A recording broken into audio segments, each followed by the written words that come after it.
Salut à tous!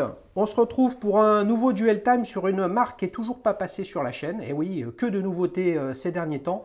On va parler de la marque Ebel, une marque qui a plus de 100 ans, mais qui est un peu, je vous provoque les amis, l'association, le mariage de la carpe et du lapin. C'est un peu de la joaillerie, c'est un peu de l'horlogerie. C'est une marque qui a été très très connue et branchée dans les années 80, qui a un petit peu disparu et qui est en train de revenir. Et c'est tout de suite que j'accueille Denis dans un nouvel épisode de Duel Time.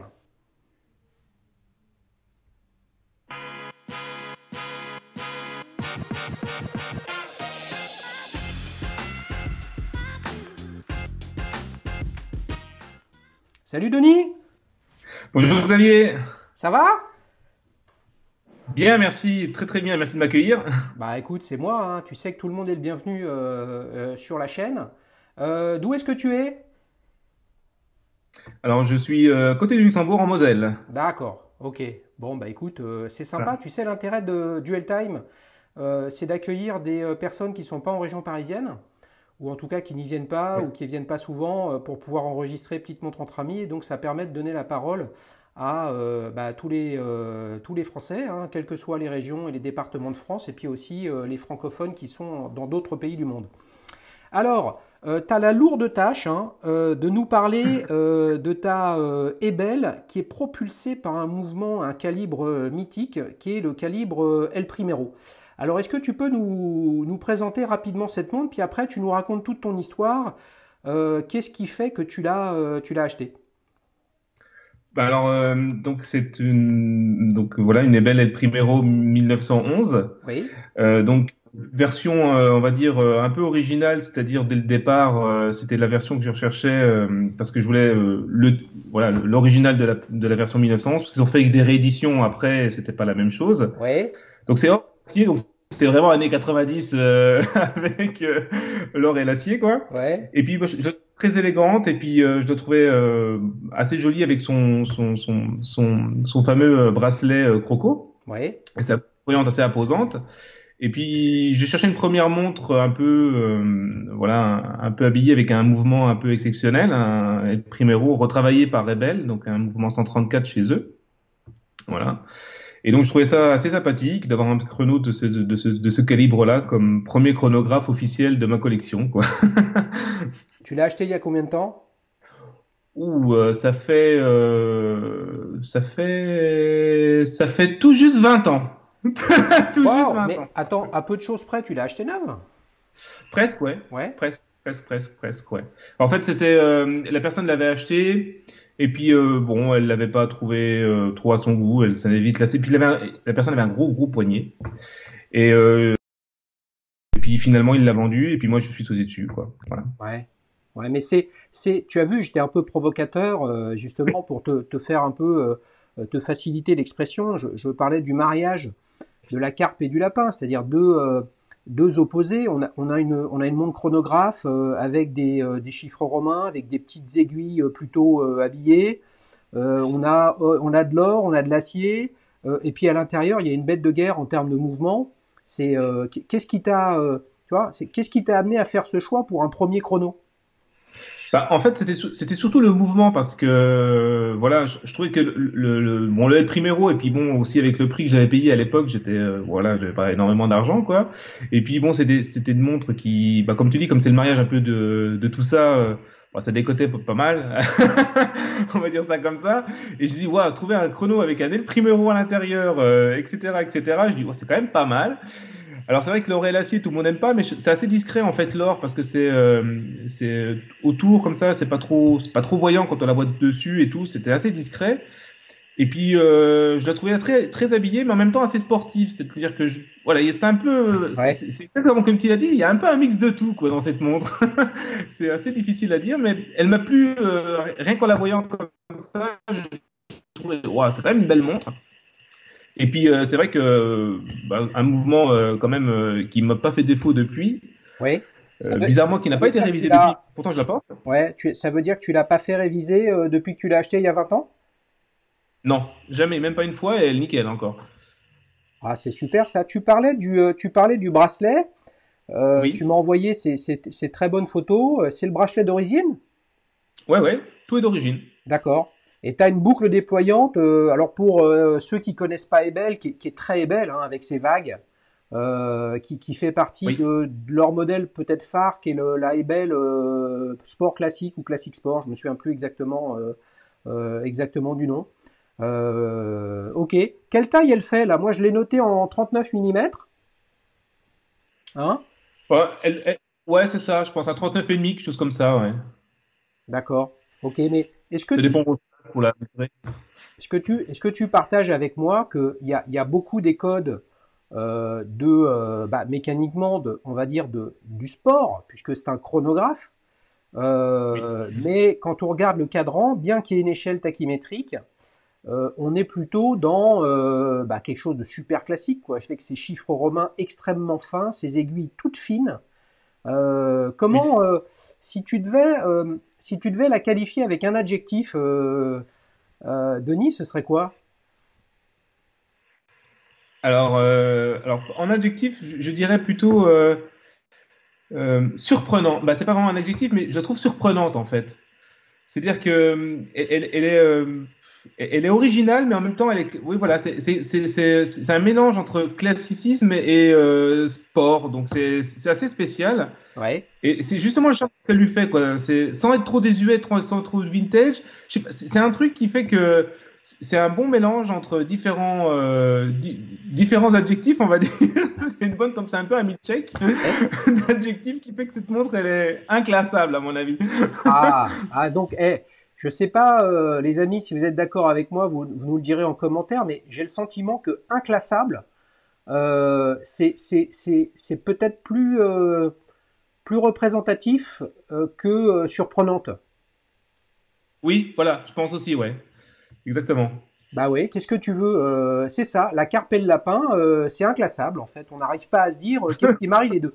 Il y a un truc que moi j'aime beaucoup, c'est cette forme tout en rondeur et puis la présence des 5 vis très caractéristiques des belles, hein. Il y a énormément de modèles qui sont comme ça. Moi je trouve que c'est aussi l'ADN de la marque, ces 5 vis. Heureusement qu'elle n'a pas un bracelet intégré en acier, hein, parce que sinon on nous aurait encore raconté, ouh là là, mais dis donc, c'est pompé sur Gérald Genta. Alors, tu fais bien de le dire parce que en fait, cette montre-là, elle était assez célèbre dans les années 90. Et en fait, si je me trompe pas, c'était l'acteur qui jouait Miami Vice qui avait cette montre-là avec le fameux, comment je pourrais dire, bracelet intégré de chez Ebel. Et donc, du coup, ça avait fait aussi le buzz sur cette montre-là parce que c'était justement. Alors, je me rappelle plus le nom de l'acteur. Parce que je suis encore. Euh, C'était pas de mon époque vraiment, mais ça avait été remplacé par justement par cette montre-là et ça avait fait ça avait été la grande succès d'époque, quoi. Et tout le ouais. monde voulait cette montre, quoi. Écoute, moi, ce dont je me souviens de Miami Vice, c'est pas le nom des acteurs, c'est la Ferrari Testarossa Cabriolet. Et ben euh, justement, dans dans les... cette Ferrari, il y avait la personne avec ça. Ah, bah c'est marrant, c'est sympa. Ok, certes, c'était il y a 20 ans, mais tu l'as acheté combien à l'époque? Alors, à l'époque, j'avais acheté 1 200 euros. Ouais. D'accord. Voilà. Donc à l'époque, attends, bouge pas, 1 200 euros, mais c'est quasiment il y a 20 ans, donc c'était au tout début de l'euro. Exactement. Ouais, Voilà. ok, ok, ok. T'as une idée C'est de la valeur franchement, sur le marché aujourd'hui? bon, je pense qu'elle doit être autour de 1008, quelque chose comme ça. Mais tu Voilà, t'en, 2000, ouais, 1008. ouais, mais tu t'en fous Complètement. complètement. Complètement. Et puis, je veux pas m'en séparer parce que moi, je suis le mauvais collectionneur. Je suis le collectionneur qui achète, qui vend pas. Voilà. Et, Ouais, euh, ouais, et puis, je trouve elle est assez sympathique parce que, en fait, elle a la couronne d'origine. Si on voit et cette couronne-là, elle est octogonale. Elle ressemble à une espèce de clou assez sympathique. Et les autres couronnes qu'ils ont fait après dans les autres modèles, je la trouve beaucoup moins heureuse, on va dire, en termes de couronne. Et je trouve hum, que celle-ci, elle va bien avec le style, quoi, cette couronne-là. Tu sais que je sais pas si tu l'as vu cet épisode, les amis, vous aussi, mais il y a un invité qui m'a proposé un jour de faire un épisode de Petite Montre entre amis où j'étais l'invité. Et donc je suis venu avec ma Royal Oak 15300 et le petit détail que j'aime bien dans cette montre, dans une Royal Oak, c'est justement la couronne octogonale, exactement comme sur la tienne, mais là, elle est en or. C'est quelque chose qui est assez sympa. Oui, Dis-nous un truc. Il y a 4 vis au dos de la montre. oui. Explique-nous un peu ce que c'est. J'ai plutôt l'impression que c'est pour faire tenir le bracelet. Je peux dire une connerie. Ça, c'est quoi? C'est pour le fond de boîte? C'est quoi? Non, c'est exactement ça. C'est pour faire tenir le bracelet. Ah En ouais, fait, voilà. Et ces quatre vis, en plus, c'est des quatre vis en or. ouais. Et ces quatre vis en or, normalement, alors bon, pour le bracelet croco, ça va très bien, mais c'est surtout pour le bracelet acier. Parce que comme c'est un bracelet entre guillemets un peu intégré, voilà, c'est assez élégant quand on met le bracelet. Alors moi je trouve que c'est un peu too much parce que c'est deux tons Ouais. or et acier, donc là voilà quoi, un peu trop pour moi. Mais il y en a qui aiment, je pense, mais ou alors qui ont aimé dans les années 90. Ouais, Voilà quoi. Non, c'est uniquement pour tenir le bracelet et c'est vrai que ces vis-là, bah, je pense que faut peut-être faire attention quand on les démonte parce ouais, que ouais. voilà.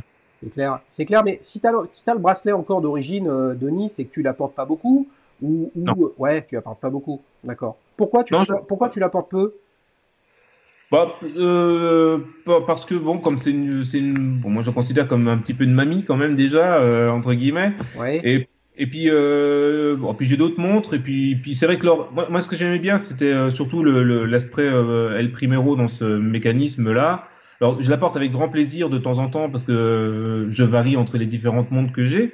Mais j'ai toujours le même plaisir quand je la porte. C'est-à-dire que je trouve qu'elle épouse bien le poignet, le bracelet. Je trouve le croco qui est dessus, il est vraiment très beau. ouais. Voilà, C'est vrai qu'il est, j'aime bien ouais, les écailles, ces grandes écailles, c'est assez rare, quoi. Je mm, trouve ça très joli, quoi. et il est brillant.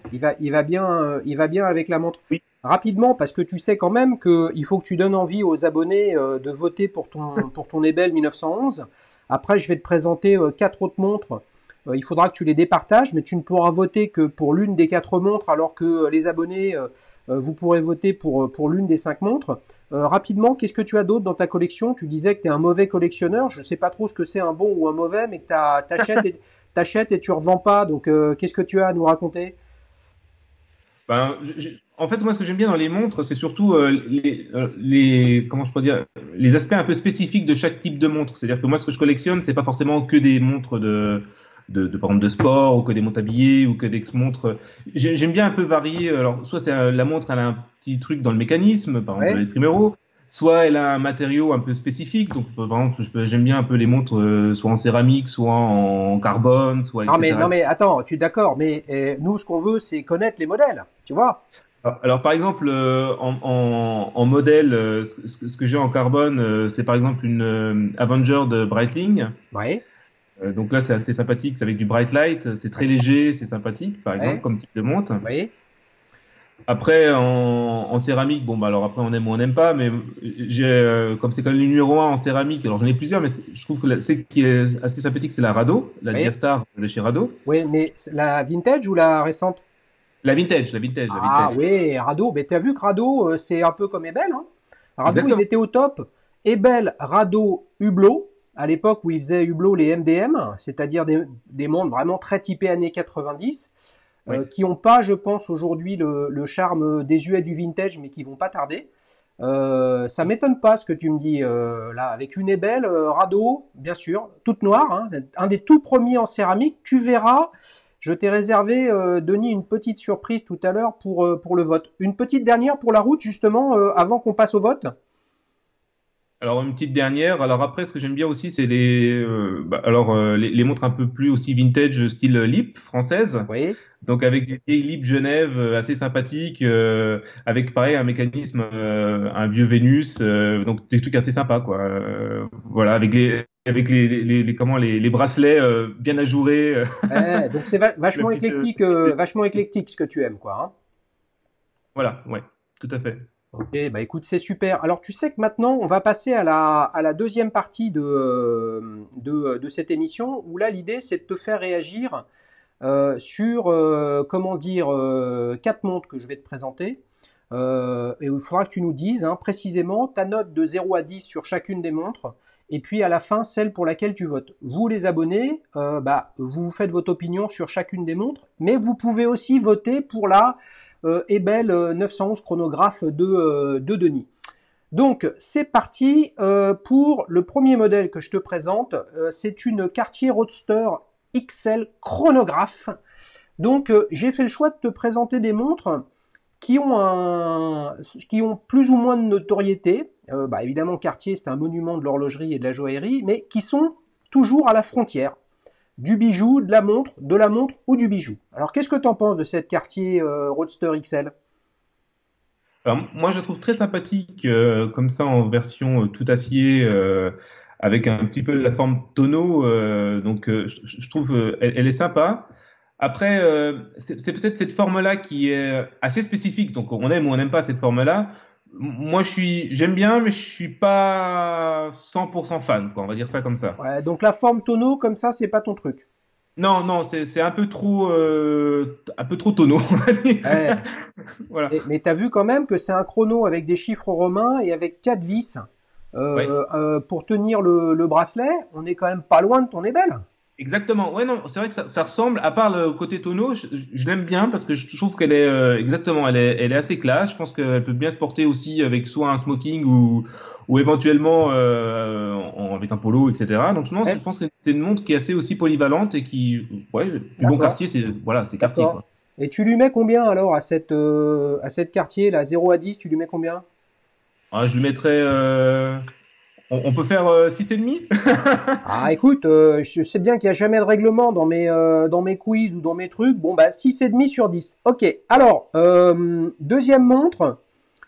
Une autre marque fabuleuse d'innovation dans l'horlogerie, Piaget. Et là, je t'envoie une Piaget Polo S chronographe à fond bleu, cadran bleu, pardon les amis. Alors, ouais. Alors ça, j'aime beaucoup ça. Déjà, cadran bleu, j'aime beaucoup le bleu, donc j'adore. Non, c'est très très très élégant. Ça, c'est une montre très très élégante, très. J'aime beaucoup, vraiment beaucoup. En plus, je pense que, alors, je sais pas ce que c'est comme mouvement à l'intérieur, mais je pense que ça doit être un mouvement peut-être Piaget, je sais pas. Je sais pas, je sais pas. Voilà. Je la trouve très très fine et je trouve que ça doit être une montre qui risque de bien épouser le poignet et voilà. Mais moins sportive, je trouve, plus habillée. Voilà. Donc ça va faire combien de 0 à 10, ça, Denis? Oh, ça, on est presque à 9 là. On est Oh presque là à là 9 là sur là, ça celle-ci. chauffe, ça chauffe, ça chauffe. On va dire 8 et demi pour la Piaget, hein. Voilà, c'est ça. Voilà, 8,5 pour la Piaget. Ok, troisième montre pour toi, une marque qui n'est pas passée sur la chaîne, Piaget non plus d'ailleurs, hein. Sur la chaîne, on a eu Alexandre, hein, qui est venu nous présenter sa Cartier ronde. Il y a quelques mois, je crois, dans les 10 premiers épisodes de la chaîne. Là, on a une Corum Admiral's Cup chronographe or et acier. Tu vois, je t'abandonne pas, hein, on est vraiment dans ton ébelle, hein. Ah oui. Alors, Alors, celle-ci, qu'est-ce que tu en ça me fait penses? rigoler que ça me fait rigoler parce que la Corum là, elle me fait rappeler une autre montre que j'ai, une vieille vintage, Hum, qui était dessinée par Corum mais qui n'est pas une Corum ouais. et qui est aussi une Admiral Cup. C'était une Memo Time, avec un fond un peu comment je pourrais dire, céramique quoi, on va dire ça comme ça, blanche, Oui, comme émail grand feu quoi. oui, Et alors, je l'aime bien, mais alors elle a l'air bien. Il faut avoir un bon poignet, quoi. C'est une très belle montre, assez voilà, qui rappelle les codes marins et tout. C'est sympa, ouais. mais voilà, il faut être un bon gaillard quoi, pour la porter. Ouais, Parce 42 que Corum, mm. ils sont Je suis courts en d'accord. général. Mais tu as vu un peu dans le réo, là, tu as les bouées cardinales. Ouais. Juste dans l'axe des index des heures. C'est quand même très très bien réussi. Voilà. Et c'est l'Admiral's Cup, hein, l'un des modèles phares de Corum Ouais, sur c'est le magnifique. marché. Ok, combien tu mets de 0 à 10, ça, Denis? Bon, je vais mettre entre les deux, entre la Piaget et je mettrai 7. Je mettrais 7. Ok, ok. Alors, quatrième et dernière montre pour toi, mais par contre, vous les amis, vous pouvez voter pour l'une des 4 montres que je viens de faire défiler, ou la Ebel El Primero de Denis. Là, je te présente une Chanel J12 chronographe en céramique. T'as vu un peu, je t'avais sondé Ah bien, ouais. hein. Alors, qu'est-ce que t'en penses de celle-ci? Bah voilà, on est proche de la rado là avec la. Ouais, bien sûr, ouais. Ah non, elle est belle. Moi, j'aime bien la céramique. Alors, il y en a qui aiment pas, mais moi, j'aime bien la céramique un peu brillante comme ça. Je trouve que c'est sympathique. Oui, Voilà, en plus, on est un peu maniaque, on n'a pas peur de faire des règles là-dessus parce que ça se raye pas trop. Donc non, c'est une très belle montre. Pareil, je pense qu'elle peut être portée comme un homme comme pour une femme. Donc je pense que non, c'est sympa. C'est une très belle montre. Ouais. Le côté, justement, le côté brillant de la céramique, hein, je sais que Chanel a beaucoup innové depuis qu'ils ont sorti la J12, Ouais. notamment avec la céramique blanche. Maintenant, ils savent faire de la céramique mat. Oui. Pour toi, ça, c'est une montre, unisexe ou c'est une montre plutôt féminine?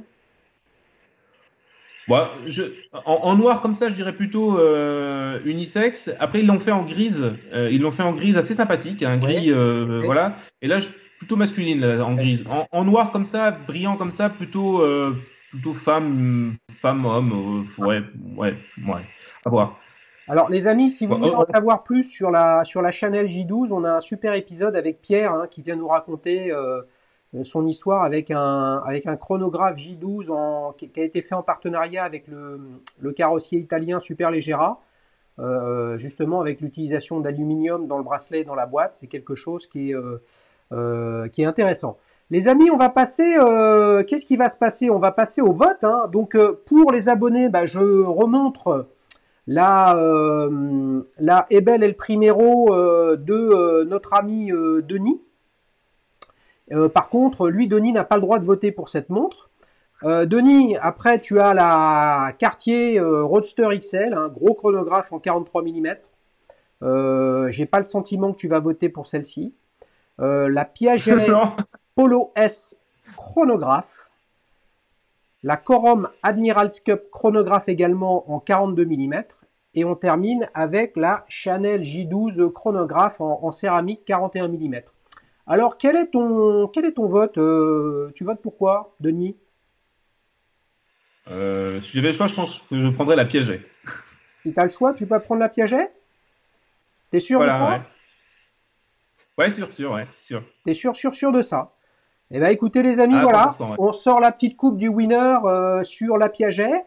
Bien évidemment, vous, les abonnés, vous pouvez voter. Denis, pour conclure, pourquoi, si tu devais comment dire, en un mot, résumer, voilà, les trois critères, les trois raisons pour lesquelles tu choisirais celle-ci?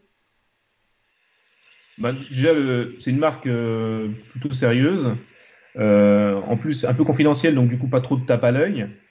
Et en plus, bah, je trouve que le design c'est très élégant, je trouve, Piaget en général. Voilà, c'est vraiment entre le monde de la joaillerie, le monde de l'horlogerie, et ils font des très beaux modèles, notamment des Piaget très plates, Ouais. altiplano, tout ça. Donc c'est vraiment des choses, voilà, c'est une très belle marque. Et je pense que ça peut très bien s'intégrer, comme je te le disais, sur un truc très habillé ou sur quelque chose de très sportif. Et Ouais, j'aime bien ce côté ouais. un peu polyvalent de la montre, quoi. Denis, est-ce que je peux rajouter que finalement, entre les quatre montres, tu fais le choix aussi un petit peu de la discrétion?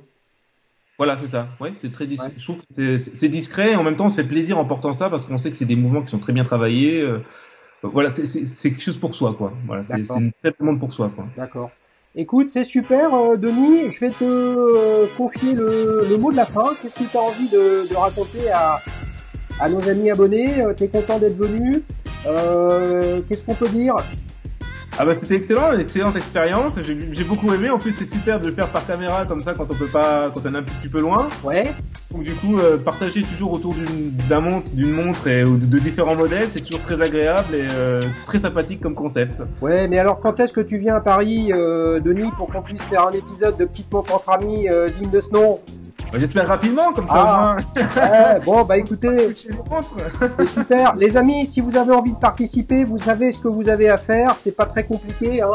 Vous m'envoyez un email sur contact@dailyshoes.fr et puis on en discute et vous ferez comme Denis à distance dans Duel Time, que vous soyez en France, en Navarre ou n'importe où dans le monde.